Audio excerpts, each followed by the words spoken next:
Hello, everyone, and welcome to another episode of A Matter of Trust. This is Patrick, and I am Yeshua. And today we decided to talk about energy and frequency, because energy and frequency these days is a topic that many talk about in circles of personal development, spiritual development, and all these kinds of areas. So, Patrick, where should we start? What kind of questions do you think people would ask when thinking of energy and frequency? Do you think everyone knows what it is? No, I don't think everybody knows. We have good questions. We could ask, for example, why use these terms at all? Why say energy and frequency? Did you have some thoughts on why? Or do you know why you use them, if you use them, when you use them? Yeah, well, I use them because I've been taught to understand these kind of subjects that way. It's the most easiest way for me to explain things in a simple manner. Energy is very many things. It can both be electricity. It can be how you feel in the body. It can be movement. Like even when water moves, it's energy and flow. When the wind comes, there's energy and flow. When we have these, what they call the plates underneath the Earth's crust, tectonic plates. When they, it's also an energy and movement. So everything is this energy moving around, and so there's many ways to understand energy. And I think for me, an important thing is to understand that these are not separate. Like all of them is actually the same kind of energy. Because remember, everything comes from one source. So when you learn to understand that these things come from this one source, and there's these four elements that we talk about in Buddhism, for example, you get to understand how to really manipulate your existence, which I think is interesting. I was thinking that one source reference is probably a topic for another podcast. I just noted down. Right, yeah. Okay. Good. Yeah, so you asked why do we use these terms, energy and frequency? And you said it's sort of simplified, or like was easier sometimes to use them. Is it because, yeah, you said it kind of contains a lot, so I can imagine, and I can relate to the fact that I didn't think I wanted to use these words at the first time I heard other people do it. I was like, it's a bit weird. What is it? Why use these words? Because I like to have the details explained, but you can spend a lot of time talking about all the details of what type of energy movement you are talking about and what you're referring to. So it's easier just to sometimes say energy, and it's yeah, because if you talk about like these movements that I talked about before, people are like, what the fuck, you know? yeah. So it's just easier just to put it there, and then people can go and look up for themselves in their own research to see what makes sense for them. What kind of energy are people talking about when we talk about something in terms of development with ourselves? And usually it's like emotions and feelings. And then we can talk about the frequency, which is what kind of energy, the quality of that energy, put in simple terms. So for example, people have this culture of saying, "Oh man, this dude is so low frequency, and this dude is so high frequency," and tend to judge people in that way. When in reality, it's just like a quality of of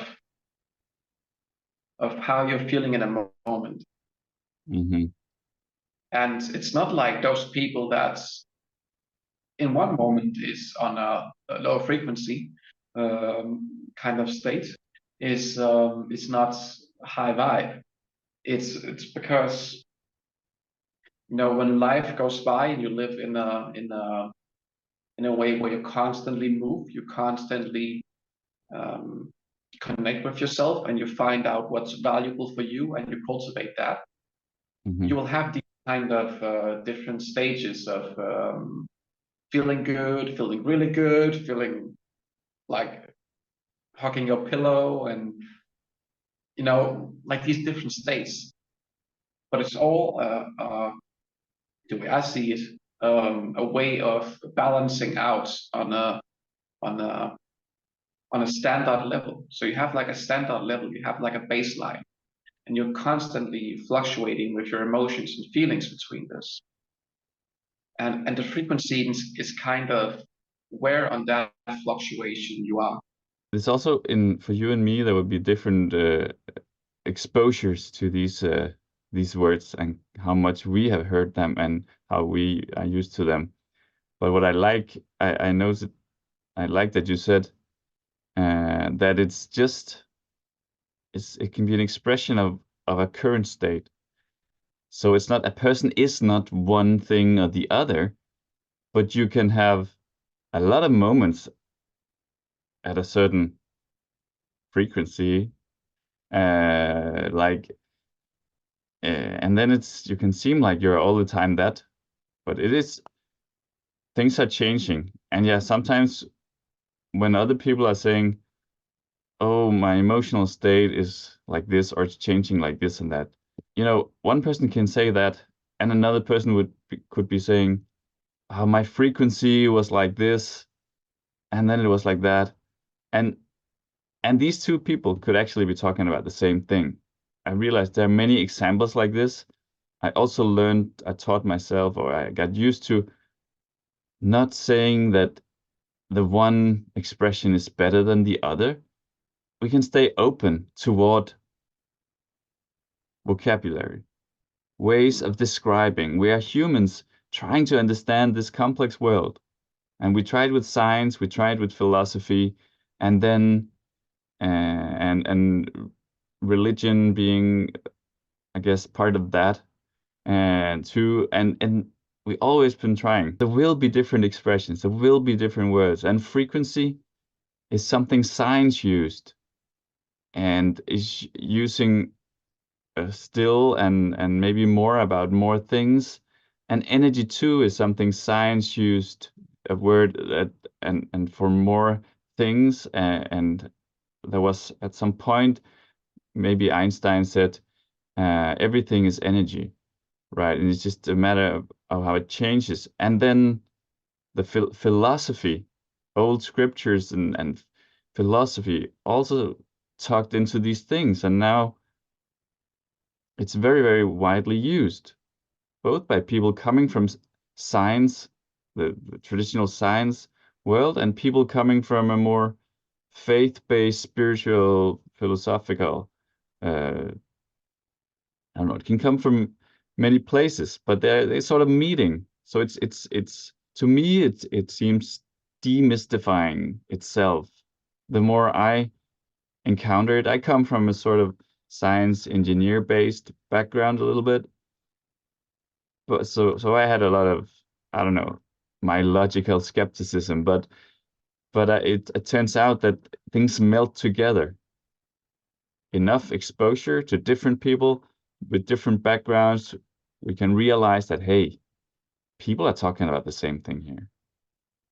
So it's important for me to say that we don't have to feel that, oh, somebody know more is better. It's just what we feel comfortable expressing. And yeah, it can be a shortcut, as you said, to use these words. One thing I just thought of while thinking of the term frequency is that it's in the word is frequent. So what kind of emotions and feelings do you visit frequently? If you want to understand what your frequency is on a terms of baseline. Yeah, just a small one. It could be a small little fun exercise for people to dig into, and even myself and yourself, it could be nice to do that. So how frequent are we in different emotional states? Noting that down during a day, even could give a picture. So if you have to do right now, what which emotions, which kind of frequency do you visit frequently? Actually, this week I have been sending my emotions and my state in a certain direction, which is every time I meet people this week, I'm like, I sort of bless them or I wish them so nicely. I wish them nice things. And I say some words like, oh, I wish happiness and joy and laughter for you. And I've been saying it inside every time I saw someone, basically. And that I smiled a lot. I smiled more than usually. Because of this week, I'm doing this sort of experiment. So that's interesting. So I visited that the actually a joyful smiling. What kind of exercise is that? Could you explain that a little bit more? I think it could be very valuable to this conversation. Yes, it's actually an exercise that came uh, based on me being part of a study group where we study the book, The Seven Spiritual Laws of Success. And this is so basic to just say, the author goes, okay, so just there's this thing about giving and receiving. Just try to give out, and you always have something to give. So I tried this baseline giving that you can always do, which is you can, inside yourself, you can just silently bless people. You can wish the best for all the people you meet. So he mentions that as an exercise. You say, okay, so we can do this every day. We could be conscious about choosing to do that. And I was like, I want to do it. So I think it's chapter 2, yeah. Uh, and we're at chapter 2, and I really, really want to try and follow these things. It's so simple. It's just everybody can do these basic things, and you're just thinking, I want to give. What can I give? And then if you don't, yeah, if you're not sure what to give, you can just pick the silent blessing. Hmm. And you say that you have felt a change in how you feel and how you act up in the world and how splendor you are. Yeah, it's what was the last thing you said? Splendor, like your shining is kind of permeating through everything and everyone. It's permeating from you and really reaching out to people. You feel like you're a more splendor. You Mm, say. mm-hmm. Mm. Yeah, it affects us. It affects me, and I am pretty sure it would be a general thing. It's hard to hold on to some sad, angry, irritated emotion if when I walk around saying, "Oh, I wish you happiness, joy, and laughter," and sometimes I would in between that I would just say, "Oh, I wish it for me too," and Mm. yeah. Of course, I mean, of course, things happened. I say, of course, but it happened during the week that there were certain situations where it was a little less light, and then I had to build momentum again to Mm. get back on track. But it does, yeah, it does something nice to me. I can definitely recommend. Yeah, and I think that's a very good example of what kind of things you can do to kind of alter your frequency, your frequently visited emotions and feelings, Mm-hmm. because that puts you in elevated states. I also feel like today, for example, I'll look at you and when I talk to you, you seem a little bit more lighthearted, more joyous. You have more of a joyful approach, smiling and everything is all right, and yeah, like playful nature. So it really does make a difference, because not only do you just tell every one of us that there is a difference within you, I can also see that there is a difference from outside, like when looking at you and knowing a little bit about you. So it's interesting to see how frequency works in very specific terms with very specific exercises. Yeah. And of course, there can be more factors. I do there are several things in my life that I try to be aware of. There's definitely one. And about energy, I was also thinking that when we enter a room, sometimes, or just when we hang out with certain people, sometimes it's just easy to hang out with them. Sometimes it's smooth. It's good. It's easy to feel happy, feel welcomed, and you feel a difference when you are around different people. So even before we can put words onto what's up with that, even before um, we know. I mean, I'm sure everybody have experienced that. Whoa, it was so easy to be here, but then you go another place and it was very, very difficult, and I don't know, a heavy feeling instead of a light feeling, and this was for me, that was the beginning of thinking, okay, so energy, yeah, everything is connected, yeah. I sense differences, but it's not like I could detailedly describe why and what, but I just realized, yeah, there's something going on here, that we are affecting each other all the time. And it's interesting, how can I take responsibility for how I am affecting? And are others around me doing the same? And then I learned that when I spend time with people who are actively working on taking responsibility for their energy, or what they offer, how they are dealing with life and their emotions. And I spend time with people who do that actively, then it is lighter. It is easier. Yeah, because the other alternative is people walking around with rucksacks full of rocks. When you're lighthearted, you're also able to let go of certain things. You're able to empty out the bag, and you're able also to hold something. Like you're able to hold the bag without all the rocks, to put it in simple terms. While if you have a very heavy energy around you, it's usually because that you cannot let go of certain things. You're carrying on to certain aspects of your life with a very tight fist. And this is similar to carrying a rucksack full of rocks. Like imagine like 66 liters or even 88 liters, uh, like camping bag, and just filling that up with big rocks from the beach and walking around with that all the time. And it's the same kind of energy that's hanging on to you. You can feel it physically. You can literally feel it physically if you're carrying around a lot of stuff. Also, the people around you, you can feel that.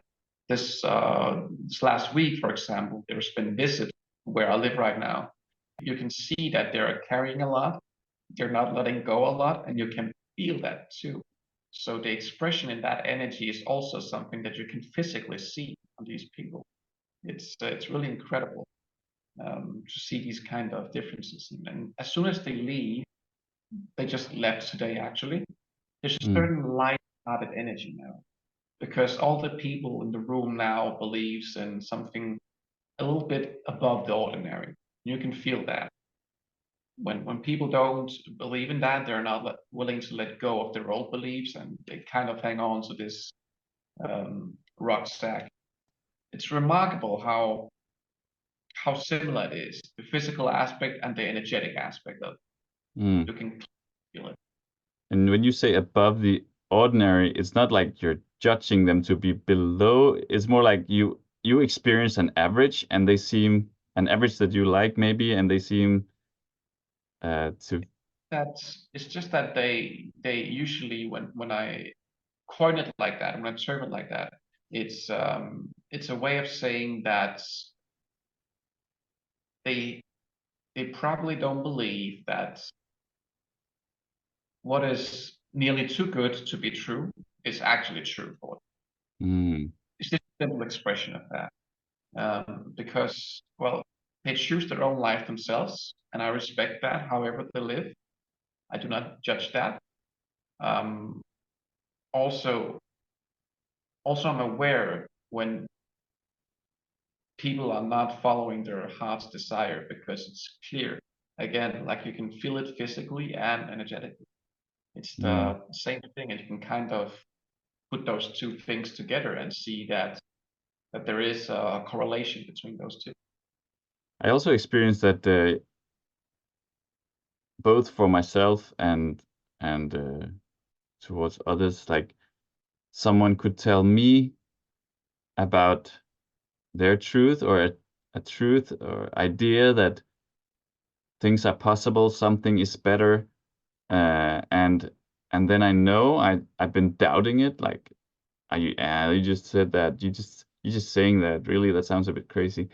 But then later on I experienced it myself, that I can also say something, and people around me could insist that nah, it's not that good. It's not that good. Mm. They'll argue that it's not that good. That Right. struggles or challenges are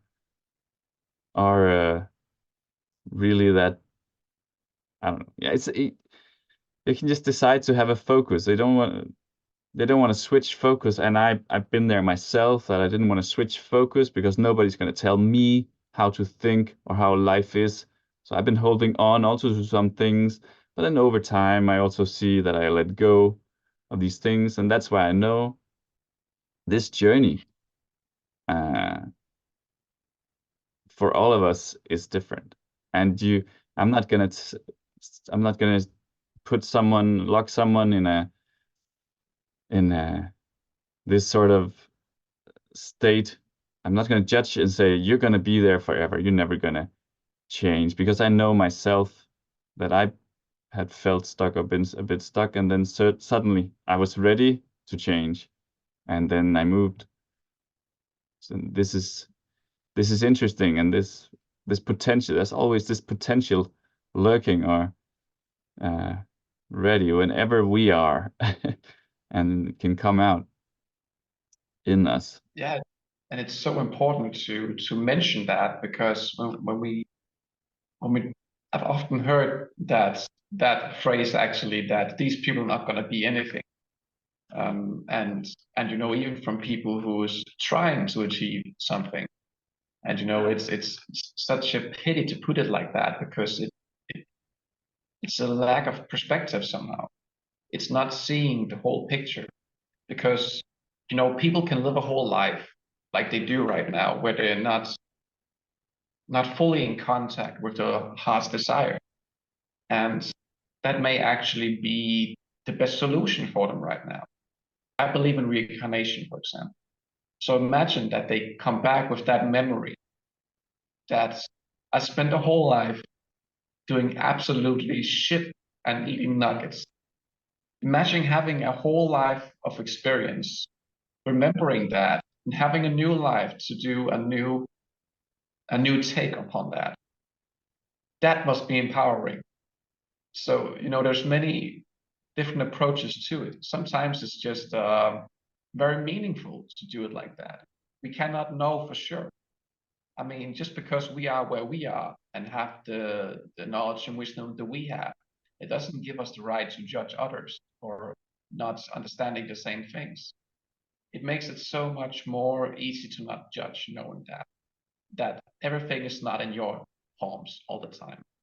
Sometimes Mm, you just gotta let it go, and kind of believe that everything is in its right order. Even when I've been told for the past 5 years, I think, that I should choose the people that I'm around very carefully. Mm. And you are the average of the 5 people that you spend the most time with. And I've been taught with that. So if I completely believed in that, if I completely was if I was religious about that, I would go and sleep in the forest again to avoid these people I've just been with for the past week, you know. But because I see that there is value in being with these people and not judging them and actually just staying with them, I see an exchange where we can kind of awaken something in each other. I can learn to not judge, for example, and they can somewhere in an extra dimensional way of existence also get something that'll inspire them in some way. And this is not to be taken for granted or be avoided, you know. Like I think a teacher that avoids a student is not a teacher. It's pretentious. it's, um, yeah. You have something to add to that? Yeah, because I also find that very interesting.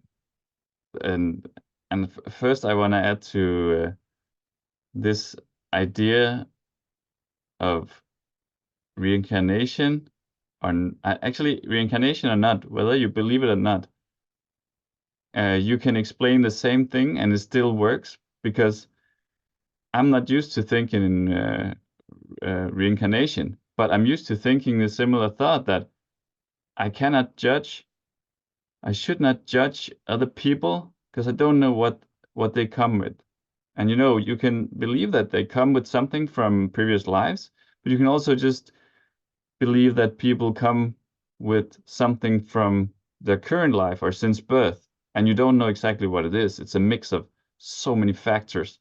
So no matter what you believe, I see that there's this good reason not to judge, because there is a potential, and you don't know how far people are, in what regards, and what's going on in their life now and before. And so I think that approach just works no matter what. And then there's this staying open to what we can learn, because maybe it's true. I do also see the logic in choosing who to spend time with. And yes, of course, there's some people I like to spend more time with than others, but it can also, I think it's important to be a little bit humble, and like you said, actually see what can we learn. There is that lesson not to judge. That is definitely a lesson to learn when hanging around people where we might at first feel that it's not for us, or that's weird. So of course we don't need to push ourselves there all the time, but really I think it's a healthy exercise, um, especially regarding the judgment. It's so easy to judge, but fortunately it can also be just as easy not to judge. But it takes practice, and it takes some awareness, because our brain loves to put people in categories. It helps us, because we use Right. resources all the time to analyze. So yeah. And we can also just mention how, oh, well, why it's important to mention when talking about energy and frequency. And it takes back to what I said at the beginning about that there will be people that call other people high vibe or low vibe, and and and kind of avoid other people because of that. And an aspect of being aware is that of this energy and frequency stuff is that you will also notice people's moods. And the more you know, the more you feel a little bit more above average, because logic has a weird way of pulling our ego up in a space where it thinks it's the king of the world kind of thing. Um, Yeah, so I think it's important to talk about this aspect when talking about energy and frequency, because let's take Tao Te Ching, for example, the book that I'm still reading for the third time or something like that. Mm-hmm. Second time actually, because I'm taking I'm taking a good time reading it the second time now. It talks about it talks about also staying humble, but knowing the pupil and knowing the teachers by what they're embracing. So, for example, I met a woman lately that is she's triggering me. That Mm. was a hard word to say, a lot. And at the beginning, when I wrote to her, I thought, man, this is weird, man. She doesn't seem like she doesn't seem serious about anything or stuff like that, you know. And then I was like, okay, well, this is my mind judging something. So let's go deeper into it, because there's also things that I do think is interesting. For example, she doesn't have network when she's outside. Mm-hmm. Like the only person that I know of that have done that is myself. And I've been sleeping in a hammock in the forest, you know. So what kind of life does she have? And there Mm. was many such things such as that. And then I talked to her, and I realized from talking to her that, okay, the reason why I was very resistant at first is because that she's actually pressing the right buttons. She's triggering a lot of emotions in me. She's pushing the line a little bit, Mm-hmm. um, from what my ego thinks is too much. And I'm like, okay, this is great, you know, because this is development. This is understanding and embracing more. And I think that's important as if you're really curious about different aspects of life and really curious about these developmental things of life. Mm-hmm. Because if you simply avoid those things that you have resistance towards, especially people, there's such a huge lesson that you will not learn because you're avoiding this thing. And yeah, I remember one of my mentors told me that the triggers is the guides. And that changed it for me, because I got to understand this aspect that the more resistance there is in regards to people, the more value there actually also is. Triggers as guides. That's that makes a lot of sense, and I like to use it too. And I also find it very challenging because it triggers me. But well, and to make it work, I need to take time off from being triggered. I actually, so yeah, I feel it's good for me to take the lessons and not avoid the difficult situations. And at the same time, I also find it very important that I do take time off to be with myself, because then the lessons usually sink in. That's actually often afterwards. Uh, and also it can help to spend time with people who are easy to be around. They can actually help my reflection sometimes, because they have usually very constructive input, and they might know me, or you know we are more alike, so it's easy to talk and understand each other, and they might even understand my challenge because they might be triggered in a similar way. So that combined with spending time with myself uh, helps to deal with the difficult situations, and to accept that it's okay to be around any type of people, whether we find it easy or not, because there are lessons to be learned. So yeah, it's not to say that that it's just easy to walk on water and be around people we don't get, or that it's difficult all the time. It would make sense to take breaks and to seek people that are like-minded. It makes sense. So some balance. Yeah, because it's also important to note that those people that is not aligned with you, even though they show up, and when I say aligned, I mean you do not have the same kind of experience of how blissful life is. When you meet people that is not aligned with what you are frequently visiting in terms of emotions and feelings, you cannot stay with those people forever. You will automatically be gone by some time, or they will be gone by some time, because you're not compatible. You're not compatible because the two different energies is maybe good for a little while, but it will not be able to stick because they're not attracted by each other. They're not in the long run sufficient to keep either one living. Because you have to remember that everyone's wishes is true. And if I have a blissful state, I'm cultivating that blissful state even in the presence of people with not so blissful state.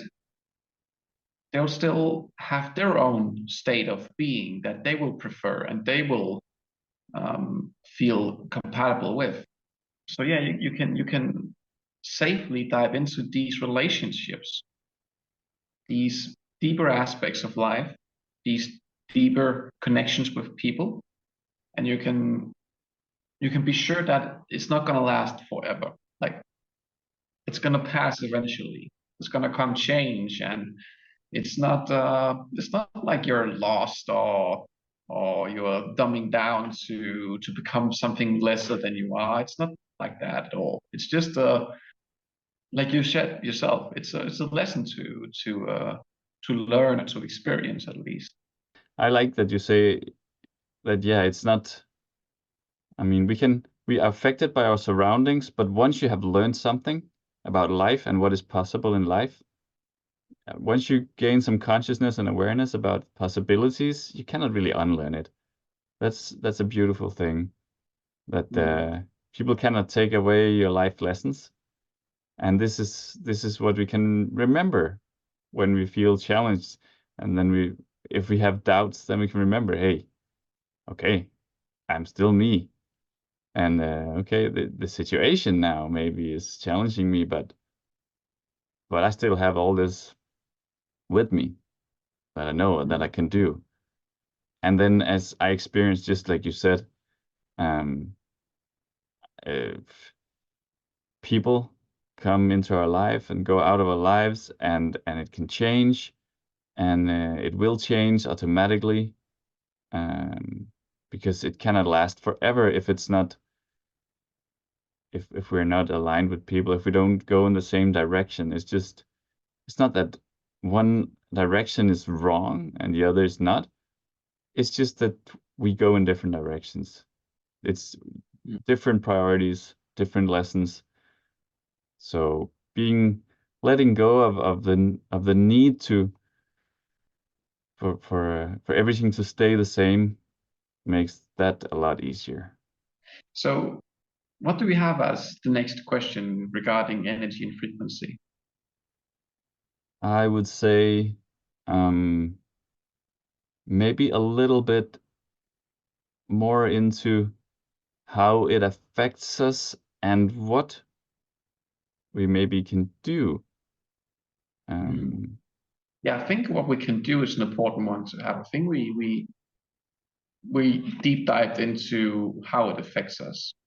Yeah, maybe.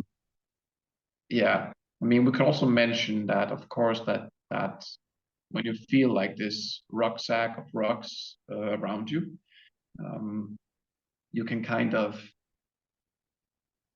you kind of also feel that somehow you're a little bit under what it usually is. I just want, again, people to remember that there's these fluctuations around the baseline.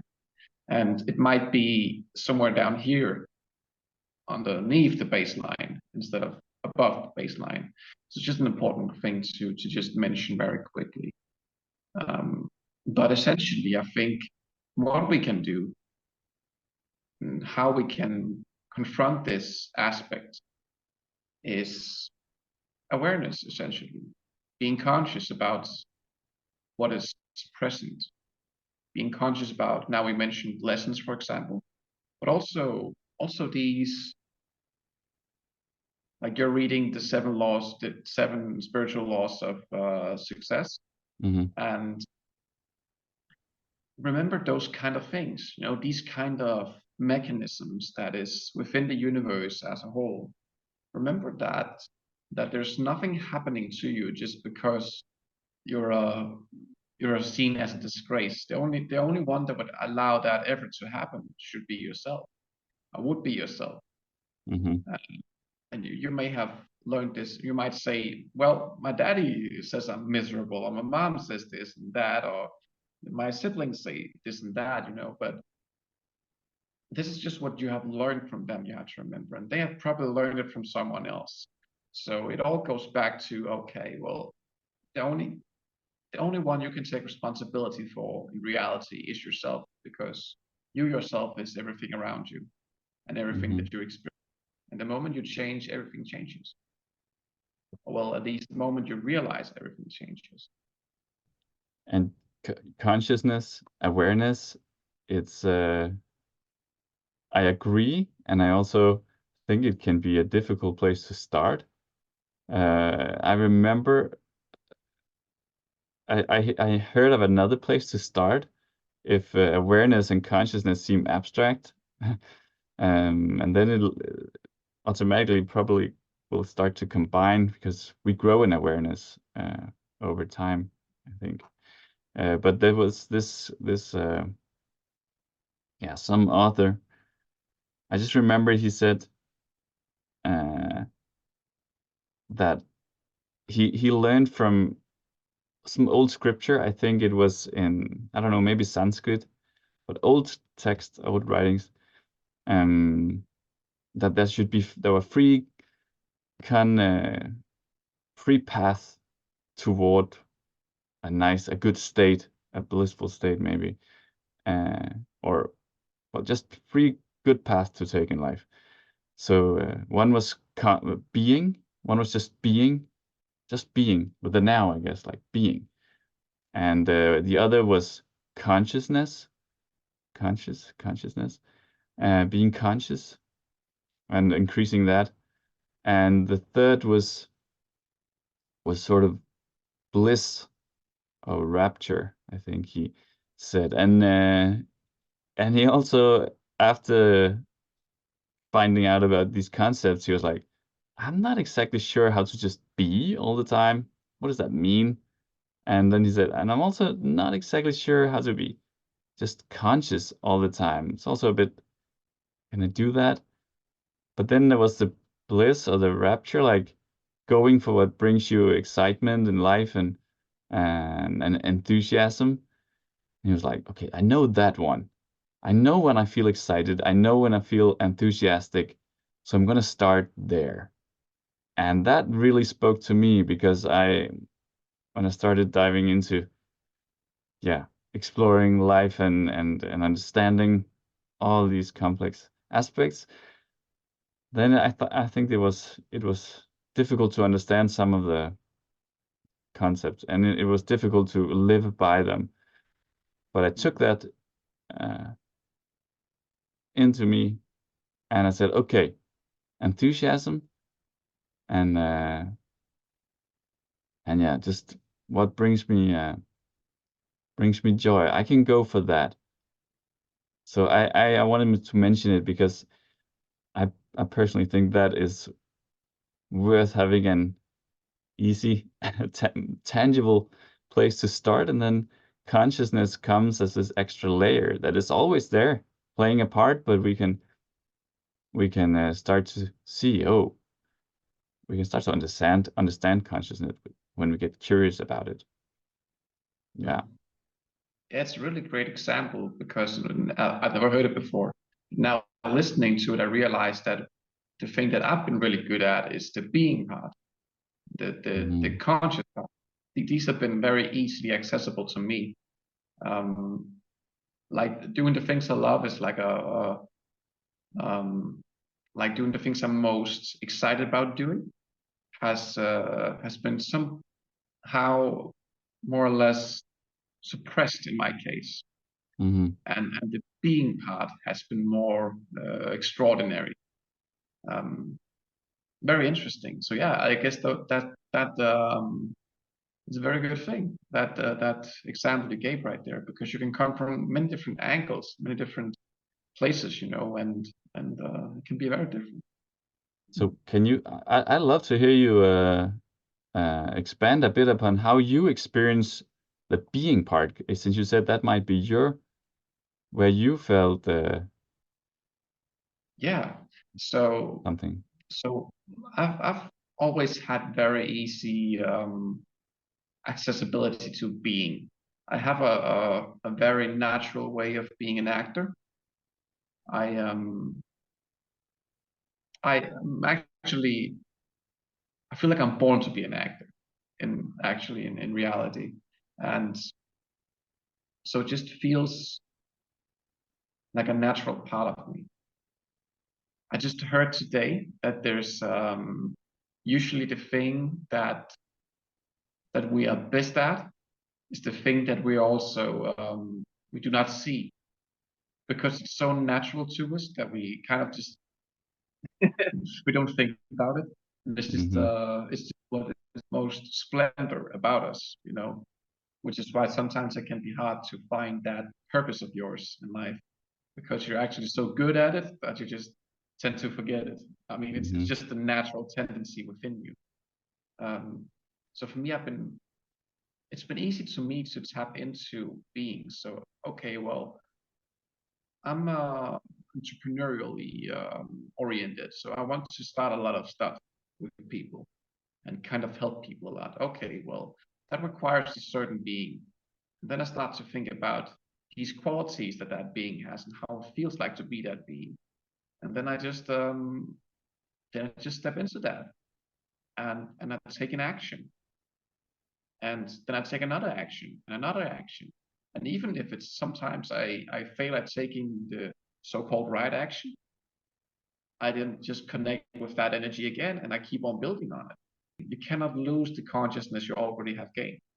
So it's just a matter of building that like one Lego block at a time.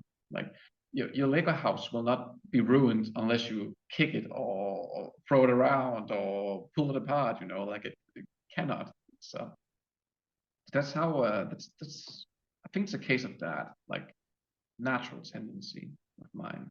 Mm-hmm. So but I think it's a great thing to do, to work on these elaborations upon those things that we're actually very natural at, because we start to see how we can actually put value into the world and how we can be even better at giving that value to the world. Mm. Yeah. That's Anyway, yeah. But that's a concern. it's I really can relate to the thing you say about how it can be difficult to see what we're very good at because we just do it. There are these skills, there's all these skills we try to practice and improve on, and we study stuff, but there are also some things we just do naturally. And Yeah, when it's so natural. Yeah, we don't think about it. It's a subconscious pattern. It's someone asked me not too long ago if I believe that we had something before life occurred to us, like before we were babies, some kind of identity or self was already there. And I said yes. And I think this is part of the reason why, because we have these natural abilities that we are here to spread, to shine, to show, to be. I don't know where they come from, but I know that when I realized this, and when I heard about this, that we all have something we're good at, and it can be so hard to see because it's just natural for us. No matter how it started and how it occurred, that makes it just explains why I think it's possible to see potential in every person.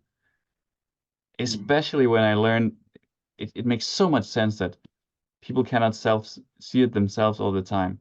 And also for me that I don't always see it. So I can get really excited on behalf of others because I see something in them. I often see something in people, and it can really excite me. But it's a really Yeah, good reminder because it's also the case toward myself. I know I'm constantly exploring this because I want to learn more about myself. I want to figure out more and more what I can, how I can be naturally me and melt that into purpose for yeah, for the people around me. Good little reminder. I think it's very valuable. definitely, definitely. Also on frequency, I was thinking of one thing. I was thinking of I was thinking of music and children, but kind of in combination. It's because first of all, with children, they have a sort of lightness to them. So somehow they are not conscious, or not aware about it, but I often felt that they bring a really nice energy, and they have this yeah, I don't know, the frequency they are on, it can change, and it can change like chaotically fast, but they seem to sort of bounce toward a nice state.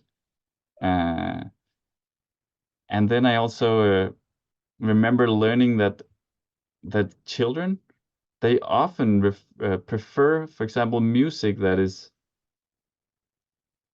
faster, has a faster tempo, a faster beat. That is also a higher frequency. I'm not saying that it explains a lot, but it can just be a nice little link, because then I get the association. Okay, some higher frequency, it reminds me of children that are quite like happy and light, taking life lightly.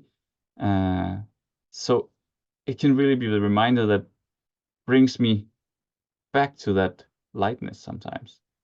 And also, if I hear music that is sort of music that would bring joy to a child or make a child dance, it can also remind me about this uh, light state where things are just a little bit easier.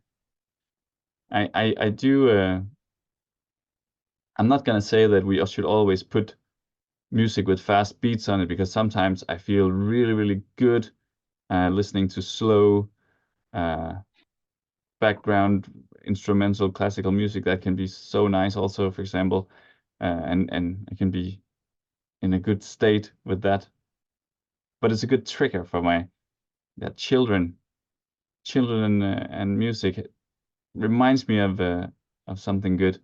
I often experience being around children, and then just they seem to infuse me with lightness and in life, and just Yeah, curiosity and lightness. And yeah, they like have a gift like that, I feel.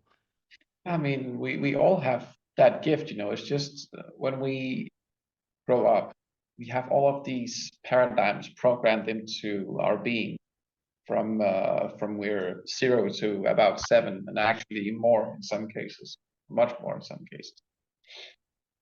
And you know, we all come in the beginning completely natural, completely pure. We come with an essence that we're here to give. And kids are not programmed to believe they cannot do it. They're programmed to believe they get anything at any time, and they need it, and they can express themselves exactly like they should. can and should, because that's who they are. Why should they not show that? You know, just to think about how many people these days do not have that kind of mindset, do not have that kind of, even people working on it, like myself included, can have a hard time fully embodying that sometimes, you know. And yeah, I mean, babies have a very pure spirit at the beginning, you know. So I think that's part of the reason. Talking about the stuff we talked about before, and now the babies and that, I think there's a clear correlation between those two subjects, which is very interesting. They also, I mean, I'm sure that, as you said, it's we all have that, and we all started off being babies and being children, so we are still that person, but there just came a lot of layers with beautiful, valuable lessons, and then the trick is to combine these lessons with our essence, which might be a part of what the child is effortlessly expressing. I wonder if we covered most. I wonder if there would be questions for people listening. Do you have any questions on our list? Well, are these terms just for people who don't care much about science and logics? But we kind of went there because I know I came from very much from science and logics, and I had this high skepticism, and I don't mind that I had it. I combined it with curiosity, and then I realized that I mean, these words, depending on how I study them, I can understand them more or less, and I can use them if I want to, or I can not use them, and it's fine, no matter what. What helped me over time is staying open to people using vocabulary that I'm not used to, not judging them and saying, "Oh, they are just like these weird. They're just weird, and they're just like believing anything." No, it's a good practice for me, has been and is, to give it time, listen up, maybe look into it if I'm curious, or ask, what do you mean? If I find something to sound mysterious and illogical, then I can ask, what do you mean? Would you please explain to me? Because to me that sounds a bit weird. And that could be then it's a lovely conversation. And I should never feel forced. I think we should never feel forced to talk in certain ways, specific ways.